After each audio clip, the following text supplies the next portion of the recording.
అందరికీ నమస్కారం అండి. జేడి వరెల్ యూట్యూబ్ ఛానల్కు స్వాగతం. నేను ఈరోజు చేయబోయే రెసిపీ కోడిగుడ్లు ములక్కాయ ఇగురండి. ఇది చాలా టేస్ట్ ఉంటుంది. అలాగే ముందుగా కోడిగుడ్లు తీసుకున్నాను ఒక 3.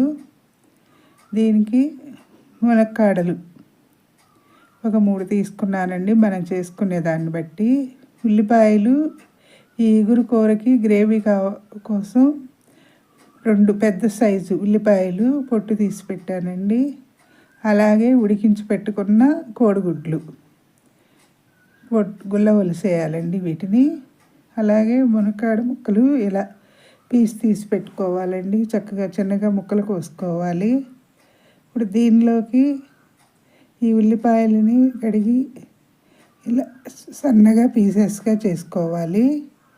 అలాగే స్టవ్ వెలిగించి దాకా పెట్టానండి. ఈ ఇగురు కూరకి తగినంత ఆయిల్ వేసుకోవాలి.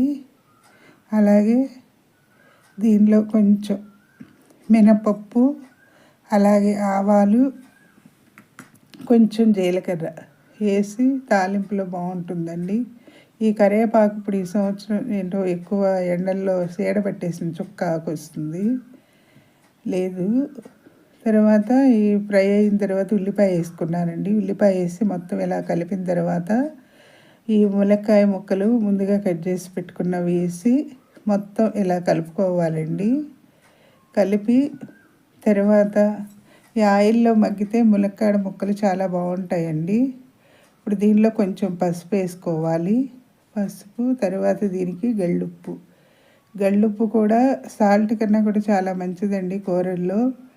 మనం ఇగురు కూరల్లో కొంచెం వాటర్ పోస్తాం కాబట్టి ఈ గళ్ళుప్పు వేస్తేనే మంచిదండి.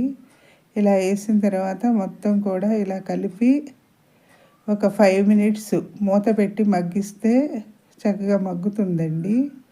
ఈ కూర అంతా కూడా ఇట్లా మొత్తం కలిపి ఒక 5 మినిట్స్ మంట తగ్గించి స్లోగా పెట్టి సిమ్లో ఉంచి పెట్టిన తర్వాత ఇలా అయింది కదండి. ఆయిల్ పైకి వచ్చినప్పుడు దీనిలో కొంచెం ఒక 1/2 స్పూను అల్లం వెల్లుల్లి పేస్ట్ వేయాలి.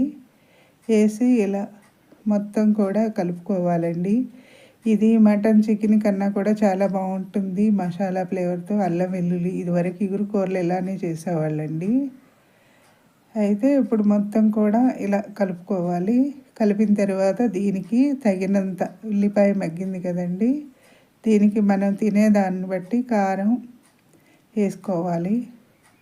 ఇంట్రెస్ట్ ఉన్నోళ్ళు పచ్చిమిర్చి కూడా వేయచ్చండి. నేనైతే వేయను, కూరల్లో తక్కువేను. అలాగే కారం వేసి మొత్తం కూడా ఇలా కలుపుకోవాలండి. పచ్చిమిర్చి వెల్లుల్లి కొంచెం తక్కువేనండి మేము వాడేది.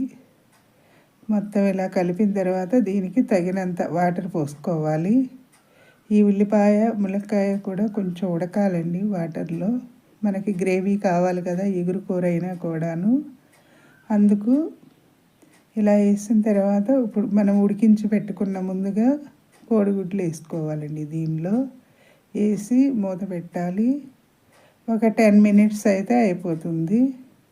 ఇప్పుడు మొత్తం కూడా ఇలా ఈ కోడిగుడ్లు ములక్కాయ ముక్కలు చక్కగా ఉడికి ఇగురు దగ్గరకు వచ్చిన తర్వాత మనం తీసి చూడాలండి.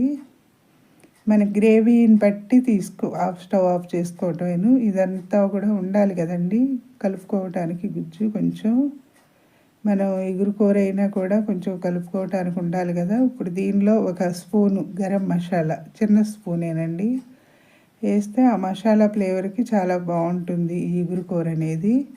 ఇక మూత పెట్టి స్టవ్ ఆఫ్ చేసుకోవటమేనండి.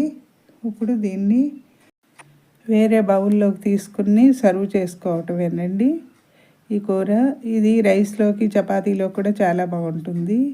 నిన్న వీడియో అయితే చేశాను కానీ వాయిస్ ఓవర్ ఇచ్చే టైంకి ఈ గుడి దగ్గర ఈరోజు మా ఊర్లో తూర్పు వీధి నాంచారమ్మ తల్లిని ప్రతిష్ఠ అండి. నూతనంగా కట్టారు గుడి.